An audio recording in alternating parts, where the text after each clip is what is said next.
Il y a 2 semaines, on a eu le baptême d'Élodie et de Étienne. Étienne nous racontait qu'il était athée, il croyait à rien.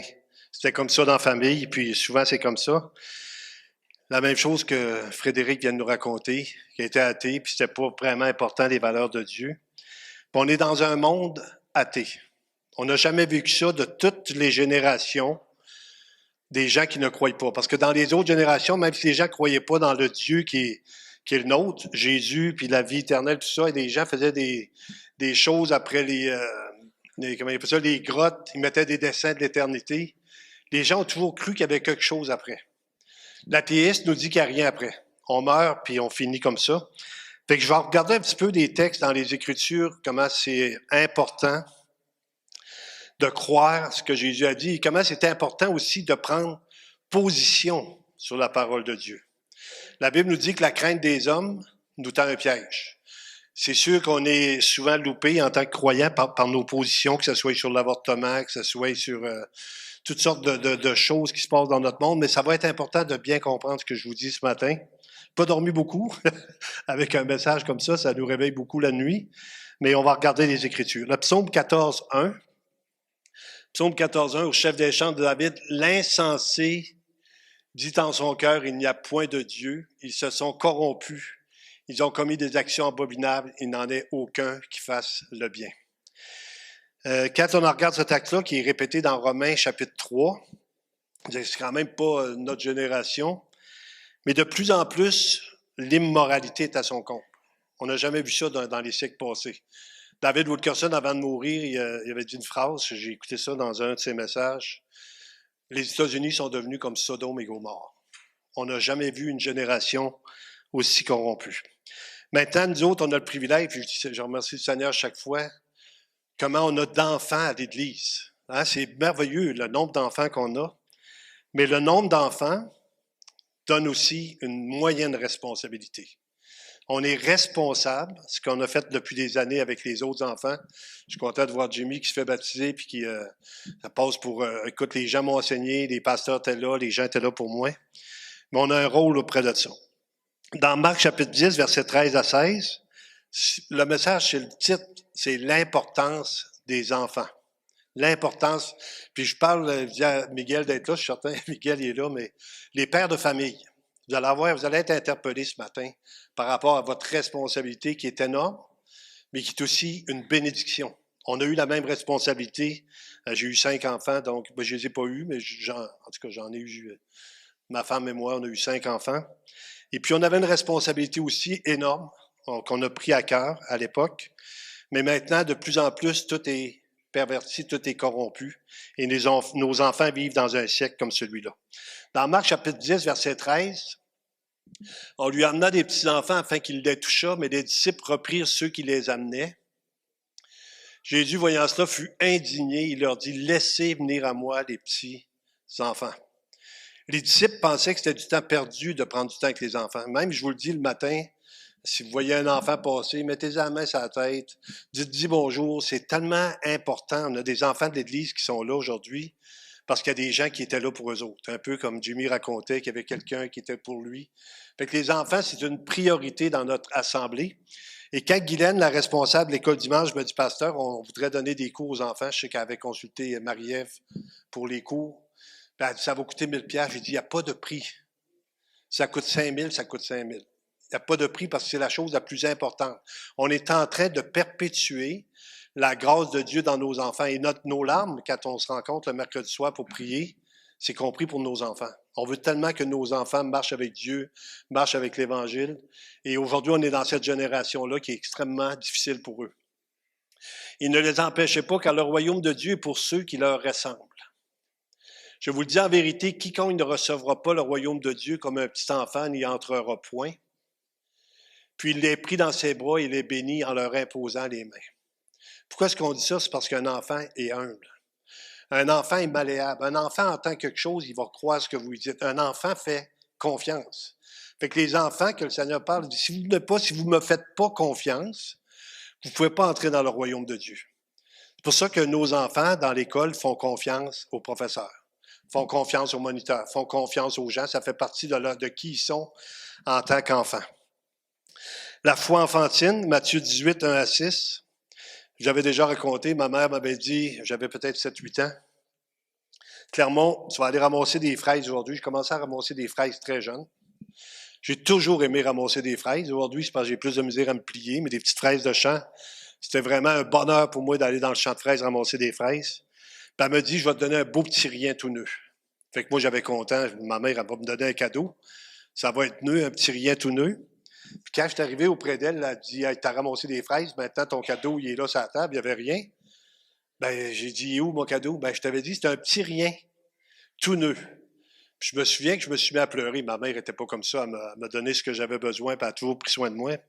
Même elle coupait les cheveux des voisins, même s'il n'y avait pas les cheveux longs, pour 25 cents, pour nous le donner. Mais je me dis, c'est comme ça, un enfant, ça fait confiance naturellement. Et les parents ont un rôle énorme dans notre génération pour les enseigner. Dans Matthieu 18, 1 à 6, en ce moment, les disciples s'approchèrent de Jésus et dirent, qui donc est le plus grand dans le royaume des cieux? Jésus, ayant appelé un petit enfant, le plaça au milieu d'eux. Et il dit, je vous le dis en vérité, si vous ne vous convertissez et si vous ne devenez comme les petits-enfants, vous n'entrerez pas dans le royaume des cieux. Fait qu'encore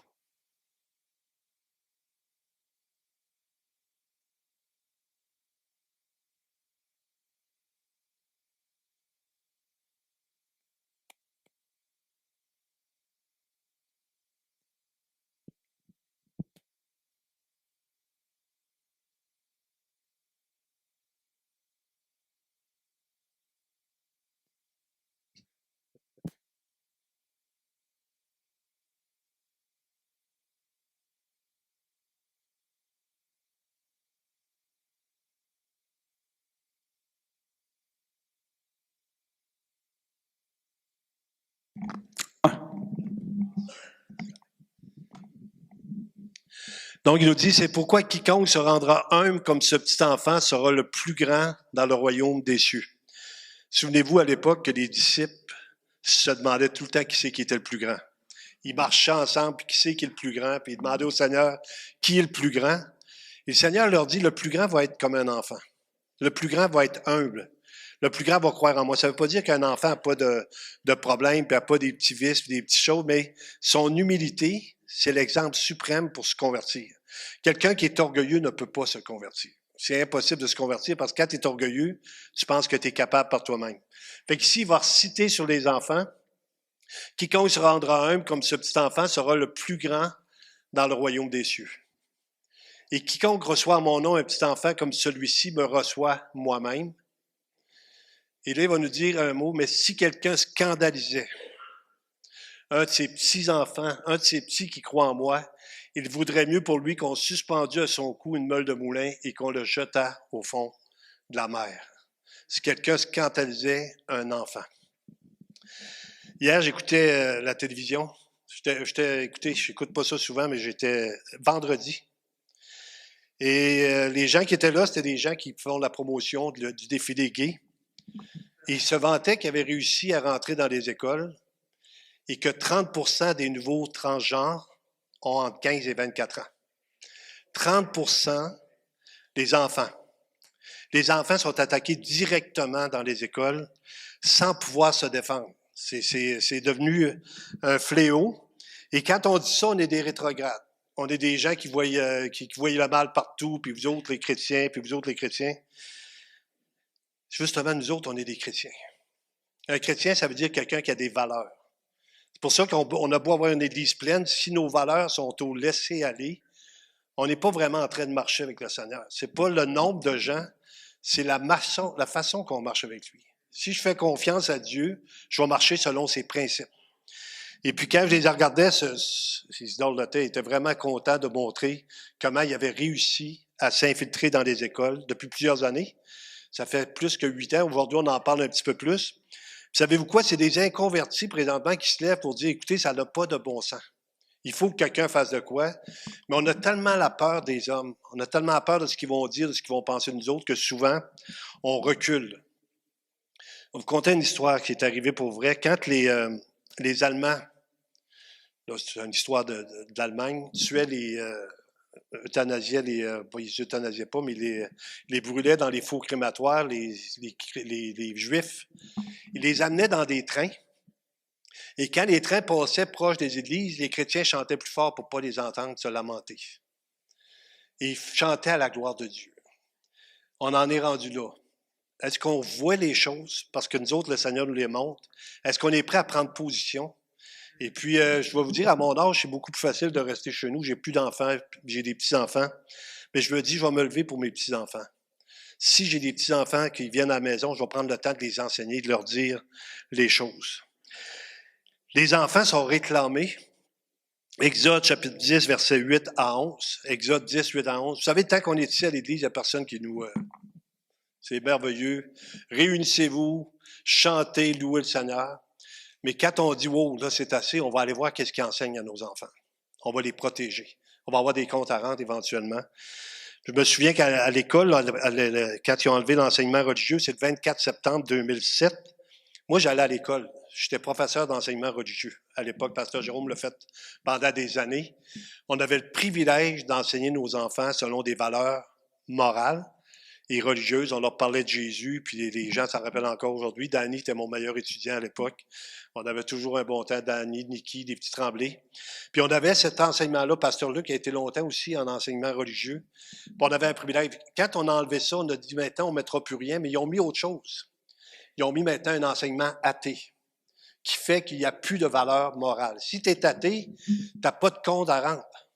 Mangeons, buvons, demain nous mourrons. Donc, on peut faire tout ce qu'on veut. De toute façon, il n'y a pas de vie après. Et c'est dans cette mentalité-là que nos jeunes, présentement, sont éduqués. Les enfants réclamés dans Exode, chapitre 10, versets 8 à 11, juste pour vous montrer l'exemple, quand Pharaon ne voulait pas laisser aller les Juifs, les Israélites, il y a eu des plaies. Et puis, à un certain moment donné, Pharaon essaye de faire un compromis ou essaye d'arranger ça à sa manière. Il dit, on fit revenir Pharaon et Moïse et Aaron, alors leur dit-il, servez l'Éternel votre Dieu, qui sont ceux qui iront. Moïse répondit, nous irons avec nos enfants et nos vieillards, avec nos fils et nos filles, avec nos brebis et nos bœufs, car c'est pour nous une fête en l'honneur de l'Éternel. Pharaon leur dit que l'Éternel soit avec vous, tout comme je vais vous laisser aller. Vous et vos enfants, prenez garde, car le malheur est devant vous. Non, allez vous les hommes et servez l'Éternel, car c'est là ce que vous avez demandé. Et là, il réclame les enfants. Laissez-nous vos enfants. La jeunesse hitlérienne avait été formée depuis son enfance. Quand la guerre a commencé, il n'y en a pas un qui avait un discernement pour savoir qu'est-ce qui se passait. Ils appelaient ça la jeunesse de l'avenir. Les gens étaient formés 6, 7, 8 ans, 9 ans. Tous les pays ont formé des gens à partir des enfants. Le monde n'a rien à faire avec nous autres. On est des irréductibles gaulois. Nous autres, on ne changera pas d'idée. On connaît le Seigneur, ce que sa parole Dieu dit. Mais des enfants, par exemple, si on les prend dès leur jeune âge, déjà, ils vont avoir une formation qui va être contraire aux Écritures et je vous défie de combattre ça quand vous allez être à la maison après parce que ça va être tellement énorme qu'eux autres, ils vont même penser que vous êtes des retardés. Ils ont fait une loi. Le ministre s'en vantait. On a éclairé le ministre Lafetti. On a éclairé, c'est pas moi qui l'ai éclairé, mais il se vantait d'avoir fait la loi sur la thérapie de conversion. Savez-vous qu'est-ce que c'est la thérapie de conversion? Ils ont fait une loi là-dessus. Si vous essayez de ramener quelqu'un qui, mettons, qui veut devenir étranger, tu dis, écoute, ça n'a pas de bon sens, tu vas être mutilé. On va te parler de Jésus, Jésus va t'aider. Si tu vas dire ça à quelqu'un, tu vas être poursuivi en justice parce que tu as essayé de le ramener dans le chemin, dans le bon chemin. Pour eux autres, ils ont fait une loi, une règle là-dessus. Et c'est pas fini. Ils vont faire des règles jusqu'on n'aura même plus le droit de parler. Ce que je vous dis aujourd'hui, peut-être dans quelques années, dans quelques semaines ou dans quelques mois, on n'aura plus le droit d'en parler. Fait que je le dis ouvertement. Sodome et Gomorrhe. Ici, j'ai marqué que les hommes ne sont pas partis sans les enfants. Pourquoi je dis ça? Parce que les hommes de l'Église, encore une fois, ont une responsabilité majeure pour leurs enfants. C'est eux autres qui sont le chef du foyer. La femme va prendre soin de ses enfants, va s'en occuper, mais l'homme a enseigné ses enfants selon les voies qu'il doit suivre. Genèse, chapitre 19, versets 1 à 5. Quand on regarde ça, Sodome et Gomorrhe, les deux anges arrivèrent à Sodome sur le soir, donc il y a deux anges qui viennent. Et Lot les voit arriver, puis il sait que la ville est corrompue, fait qu'il va essayer de les préserver. Et Lot était assis à la porte de Sodome. Quand Lot le vit, il se leva pour aller au-devant d'eux et se prosterna la face contre terre. Puis il leur dit, voici, mes seigneurs, entrez, je vous prie, dans la maison de votre serviteur et passez-y la nuit. Lavez-vous les pieds, vous vous lèverez de bon matin et vous poursuivrez votre route. Non, répondirent-ils, nous passerons la nuit dans la rue. Mais Lot les pressa tellement qu'ils vinrent chez lui, ils entrèrent dans la maison. Il leur donna un festin, il fit cuire des pains sans levain et ils mangèrent. Il n'était pas encore couché que les gens de la ville, les gens de Sodome, entourèrent la maison. Depuis les enfants jusqu'aux vieillards, toute la population était accourue. Depuis les enfants jusqu'aux vieillards. Les enfants de Lot, les enfants du temps de Lot, les enfants de Sodome étaient corrompus. Un enfant corrompu devient quelqu'un qui va corrompre les autres éventuellement. De plus en plus, si vous regardez sur les annonces, ils ramassent des pédophiles de 17, 18, 19 ans, des gens qui ont été enseignés là-dedans et qui deviennent à leur tour des gens qui vont abuser. Donc ici, ils appelèrent Lot et lui dirent, « Où sont les hommes qui sont entrés chez nous, toi, cette nuit? Fais-les sortir vers nous pour que nous les connaissions. » Savez-vous qu'est-ce que ça veut dire, que nous les connaissions? Relation sexuelle. Ils voulaient abuser des anges. Et Lot, c'est pour ça que même Lot, et la Bible nous dit, Lot se juste tourmentait journellement son ombre juste à cause de ce qu'il voyait et entendait de leurs œuvres criminelles. Et même quand Lot a essayé d'avertir ses propres gendres, il parut plaisanter. J'espère que ce matin, je ne parais pas plaisanter quand je vous annonce ces choses-là qui se passent dans les écoles. J'espère que vous allez prendre ça au sérieux parce que c'est pas rien. Et puis c'est de plus en plus, on a essayé de faire une réunion de dry queen à l'église de Sacré-Cœur, de l'autre côté du chemin, c'est à la Côte-Nord. Et là, il y a quelques personnes qui se sont levées et disent, en fait, compte, on ne fait pas ça à l'église. Ils veulent même rentrer dans les églises. Et puis c'est un enseignement sur vraiment la liberté sexuelle à des enfants de 4, 5, 6 ans. On n'a pas besoin de savoir ça, mais c'est là qu'on est rendu. Parce que si on pogne les jeunes, on a pogné la nouvelle génération. Donc, depuis le 24 septembre, il n'y a plus d'enseignement religieux banni dans les écoles. Le 4 avril 2023, l'Assemblée nationale a voté à l'unanimité pour accepter les drag queens dans les écoles. L'Assemblée nationale. Pas une seule personne qui s'est levée pour dire ça n'a pas de bon sens. Pourquoi on ne mettrait pas des grands-mères à enseigner les enfants? Quelqu'un a déjà suggéré ça, mais il semble ma mère serait bonne pour aller leur lire des petites histoires. Non, non, non, on veut des drag queens, des hommes travertis, changés en femmes, qui leur enseignent la perversité dès leur jeune âge. Et c'est approuvé. Il y a une dizaine d'années, quand on arrivait avec ça, moi je riais de ça honnêtement, quand on me dit en France, on a commencé à parler des genres, l'identité des genres, que tu ne peux pas le savoir avant que tu sois assez vieux pour le savoir, mais tu ne peux pas le savoir. Mariage tantôt, parce qu'il a dit, Étienne vont se marier, on avait-tu le droit de le dire? C'est une bonne nouvelle. Et puis je regardais père, mère, parent. Donc, tu ne sais même plus si c'est un père ou une mère, mais tu peux mettre même parent pour identifier ton sexe. Tu n'as plus besoin de donner... puis c'est la première fois que je voyais ça, c'est les nouveaux papiers que je viens de recevoir. Donc, l'OMS suggère depuis 2010, là, ce que je vous dis là, c'est vérifiable. Je suis allé sur Internet cette semaine, suggère depuis 2010 l'enseignement de la masturbation pour les enfants de moins de 4 ans dans les écoles. Je ne sais pas s'ils le font, mais c'est enseigné. Et pour montrer ça à un enfant, il faut que tu baisses ses culottes. Et ça, c'est de la pédophilie. C'est de l'abus sur des enfants, c'est de la corruption. Donc, les pères, les mères, quand vos enfants arrivent de l'école, informez-vous. Allez à l'école. Vous informez qu'est-ce que vous enseignez à nos enfants. Parce que c'est ça que Dieu va nous demander à un moment donné. Qu'est-ce que tu as fait de ce que je t'avais confié? Ce qu'il y a de plus précieux, c'est nos enfants. Manifestation à Ottawa, des pères et mères de famille se sont levés avec des écriteaux disant « Laissez nos enfants tranquilles ». Et les médias ont dit que c'était des discours haineux. En Nouveau-Brunswick, il y a quelques semaines, c'est pour ça que Blaine a tant de problèmes, il a dit « Vous ne pouvez pas changer le nom d'un enfant à l'école avant qu'il ait 16 ans. » Il est changé à 6 ans. On leur donnait un nom de fille s'il voulait être une fille, un autre gars s'il voulait être un gars. Et là, il s'est levé contre ça et ses ministres ont démissionné parce qu'ils l'ont traité de fou. Mais il y avait des valeurs morales.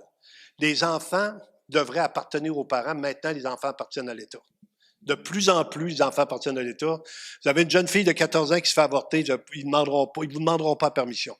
Ils vont le faire eux-mêmes. Puis l'enseignement dans les écoles, vu que les parents ne se lèvent pas, puis vu que les parents ne disent rien, ben, ça veut dire que c'est acceptable. Il va y avoir un défilé gay la semaine prochaine à Montréal. Il va y avoir des centaines de milliers de personnes qui vont aller voir des hommes habillés avec des brides denrées en train de se pavaner avec leurs petits-enfants pour leur montrer la beauté de ça. On est rendu là. Ça fait des années. Mais l'Église ne parle pas. Puis je vais vous montrer pourquoi l'Église ne parle pas. Bien, souvent, c'est parce qu'elle a peur. Mais je vais vous montrer pourquoi l'Église doit parler aussi. On doit s'afficher. J'en ai parlé à la radio. Je ne sais pas si on va avoir le privilège de continuer à la radio. Je m'en sac. Je suis content quand les gens entendent l'Évangile. Mais je sais que Dieu va me demander des comptes à moi. Quand il dit que celui qui va enseigner va être jugé plus sévèrement, je sais que Dieu va me demander des comptes. Ici, vendredi à Radio-Canada, on a dit OK, que 30 %. J'ai un autre texte ici, Ésaïe 5, 20. Je ne sais pas si je te l'ai mis, Ésaïe chapitre 5, verset 20. Malheur à ceux qui appellent le mal bien et le bien mal. Pensez-vous qu'on est un petit peu dans cette période-là? Savez-vous quoi? On devrait être la dernière génération de gens parce que la perversité est au maximum. On n'a jamais vu ça autant. Mais ceux que le Seigneur connaît, ils vont se convertir. Les gens, le Seigneur connaît les siens. Mais ici, qui changent des ténèbres en lumière et la lumière en ténèbres, qui changent l'amertume en douceur et la douceur en amertume. Ceux qui disent mal bien et bien mal. Il y a un article de Radio-Canada cette semaine, j'ai pris ça, le dérapage de l'euthanasie. Je ne sais pas si vous avez lu ça. Il y en a qui ont lu ça? Radio-Canada, d'habitude, il montrait que même si les gens disent que c'est 5 % des décès qui sont attribuables à l'euthanasie, en réalité, c'est 7 %. Ils s'attendent cette année à 5 000 euthanasies au Québec. C'est la ville de Montjoly au complet. Et ils nous disent que maintenant, ce qu'ils disaient, c'est un médecin qui parlait, là, c'est pas un chrétien, c'est un médecin. Puis il dit les médecins s'entendent entre eux autres parce que ça prend 2 opinions de médecins. Mais c'est des amis. Fait qu'il dit, je vais t'en donner 5, approuve-moi-les, puis donne-moi-en 5, je vais te les approuver. Et là, on tue des personnes âgées qui n'ont rien fait de mal, mais qui sont malades. C'est normal, quand on est âgé, on va éventuellement on va être malade, qui sont pas en fin de vie, puis on décide en s'entendant entre nous autres. Puis là, il y a un dérapage. C'est un médecin qui parlait. C'est un médecin en fait, il y a un dérapage. On a battu la Belgique puis les Pays-Bas pour le nombre de suicides assistés dans notre pays, dans notre province de Québec. On est en train de perdre le contrôle totalement. Le premier ministre hongrois, puis c'est le fun parce qu'il y a des pays, qu'il y a des gens qui se tiennent debout, Viktor Orban a proclamé une nouvelle ère visant les valeurs chrétiennes et traditionnelles. Lui, il s'est levé dans son pays, puis il dit, on va garder les valeurs chrétiennes. Il est condamné par tout le monde. Il est rejeté par les autres pays autour. On trouve que c'est un rétrograde. De vouloir protéger nos enfants, de vouloir faire des vies saines, d'avoir des vies normales et équilibrées, c'est d'être rétrograde, c'est d'être en dehors de son temps. J'ai déjà dit, on ne mettra pas des nouvelles règles à l'Église pour avoir plus de monde, on va toujours dire les choses telles qu'elles sont. Et Dieu va amener de son monde à lui. On n'a rien à prouver au monde. Le monde n'a rien à nous offrir. C'est nous qui avons un message pour le monde. C'est nous qui avons un message de bénédiction pour le monde. C'est nous qui avons un message pour que les gens puissent connaître l'Évangile, puis avoir une assurance, une espérance. Puis quand je regarde les nouveaux baptisés, ceux qui se sont fait baptiser à cause qu'ils étaient athées, je me dis, Seigneur, tu n'as pas fini d'agir dans notre génération. Mais pour nous, il faut se tenir debout. Il ne faut pas avoir peur. Il ne faut pas avoir peur des gens. Il y a un pasteur qui s'est levé en Alberta sur des valeurs morales, et pendant qu'il passait en cours devant les tribunaux, il y a une gang qui sont allés, puis ils ont vandalisé sa voiture, ils l'ont scrappé au complet. Si vous allez manifester pour dire, ben nous autres, on est des chrétiens, on veut avoir la paix pour nos enfants, vous allez vous faire tirer des roches éventuellement. Mais on a des valeurs morales. On ne doit pas laisser, puis que je pensais toujours à Raymond Bourgier. Si les gens vous chassent d'un village parce que vous êtes chrétien, sortez de là la tête bien haute comme les enfants du roi. On est des enfants de Dieu à cause du message de l'Évangile. Edmund Burke, ça c'est une des phrases les plus populaires qu'on n'a jamais entendues. La seule chose qui permet au mal de triompher est l'inaction des hommes de bien. La seule chose qui permet au mal de triompher est l'inaction des hommes de bien. Le rôle de l'Église, je vais terminer avec ça, j'ai quelques versets. 1 Timothée, chapitre 3, versets 14 et 15. L'Église, c'est l'appui, la colonne de la vérité. Nos églises ont bifurqué, plusieurs. Il y a des gens qui c'est vraiment, on a autorisé les mariages homosexuels dans des églises. On a mis des pasteurs souvent homosexuels. Vous allez me dire, t'es-tu homophobe? Je suis pas homophobe du tout.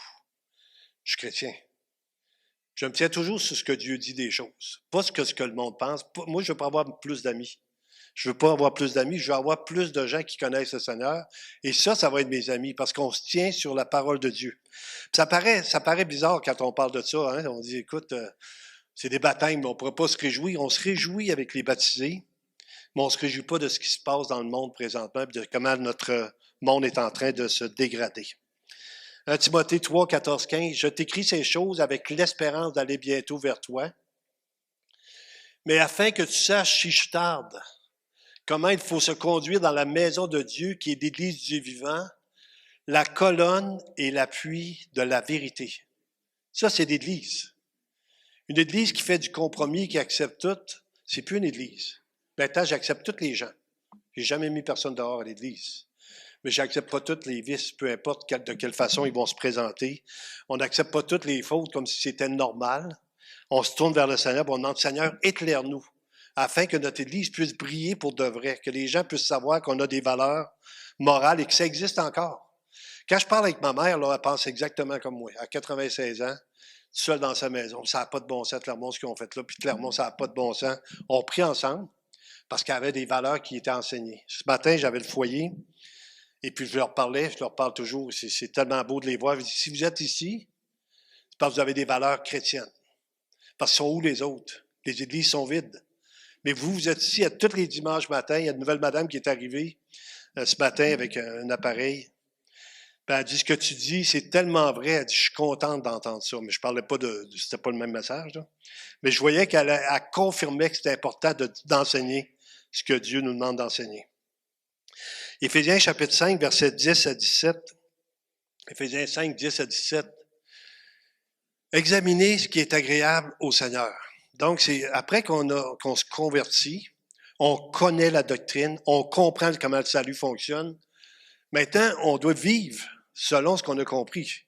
Il dit que celui qui met la parole en pratique va être béni par elle. Il dit, ne prenez point part aux œuvres infructueuses des ténèbres. Ça, c'est la bonne partie. Ah non, moi, j'embarquerai jamais là-dedans. La deuxième partie est un petit peu plus tough. Mais plutôt, condamnez-les. Ah, mais là, le Seigneur, il n'est pas plein d'amour. Le Seigneur est plein d'amour. Savez-vous qu'est-ce que Dieu va faire à la fin? Il dit qu'il va juger. Il est aussi un feu dévorant. Les gens n'ont plus la crainte de Dieu. Ça n'existe plus, la crainte de Dieu. On vit selon nos principes. On vit selon notre moralité. On vit des choses.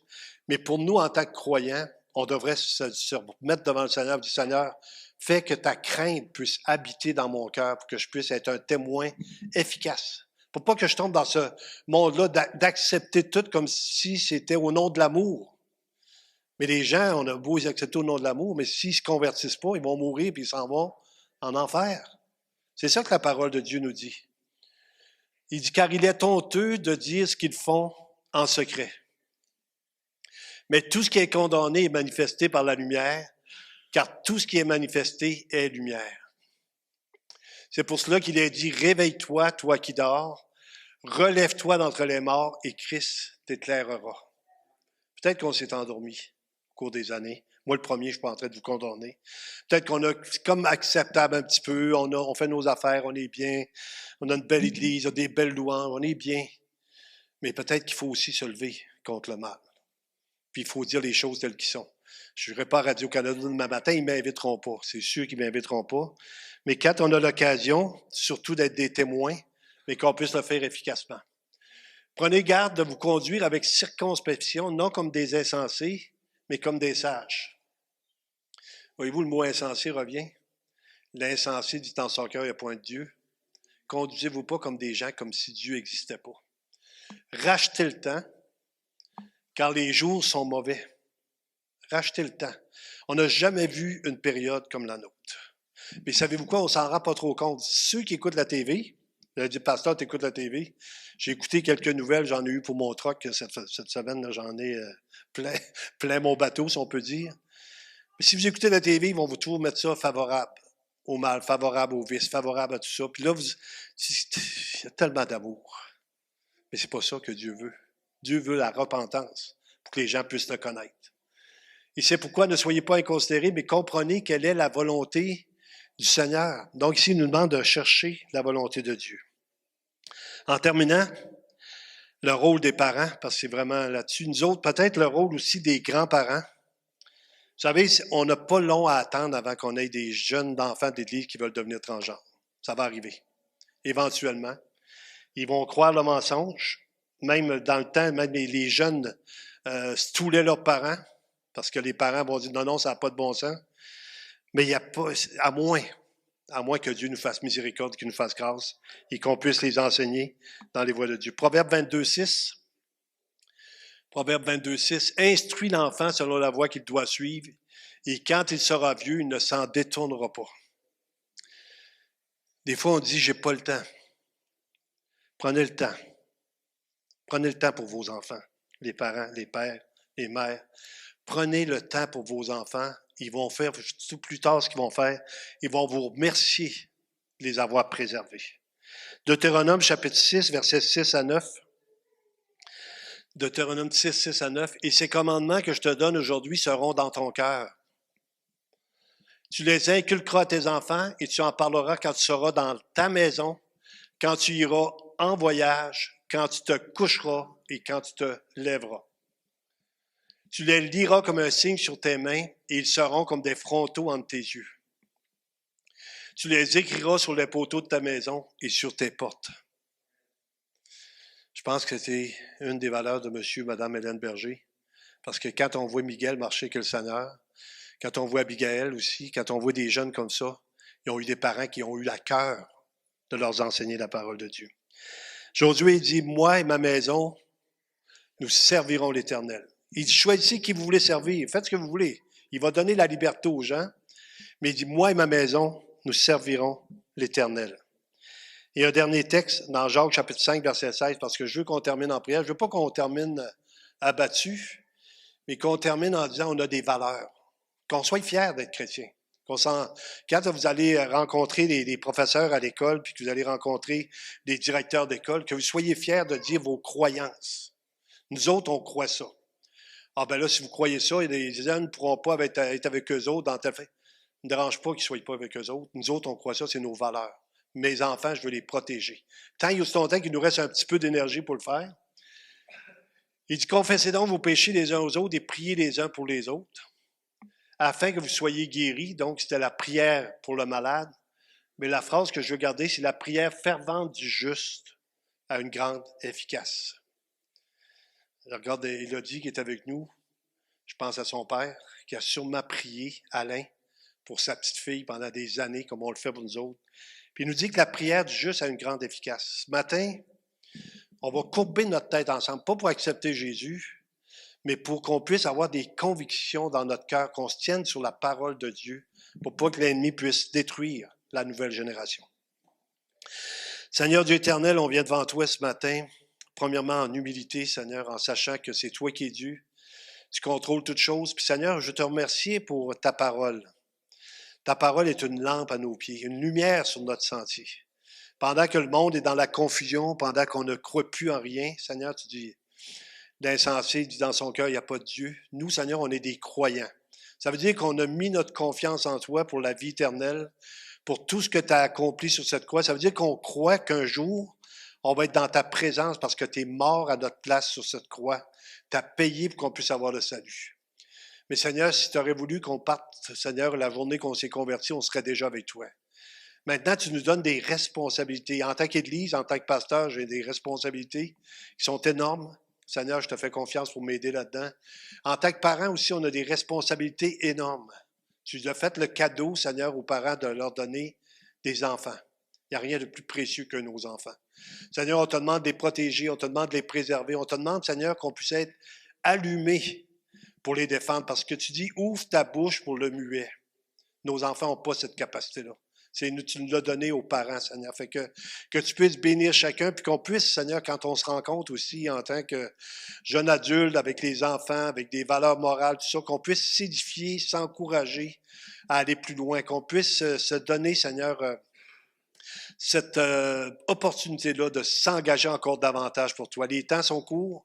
Seigneur, on ne sait pas quand est-ce que tu vas revenir, mais on sait qu'on n'a jamais eu autant de déchéances dans notre pays, autant d'incroyants, Seigneur, autant de gouvernements athées qui méprisent ta parole.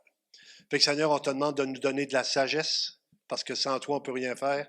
Et, Seigneur, la volonté aussi d'agir, de ne pas avoir, encore une fois, je veux terminer avec ça, la crainte des hommes. La crainte des hommes, ça tend un piège. La crainte de Dieu, c'est le commencement de la sagesse. Je te remercie, Père, dans le nom précieux de Jésus. Amen.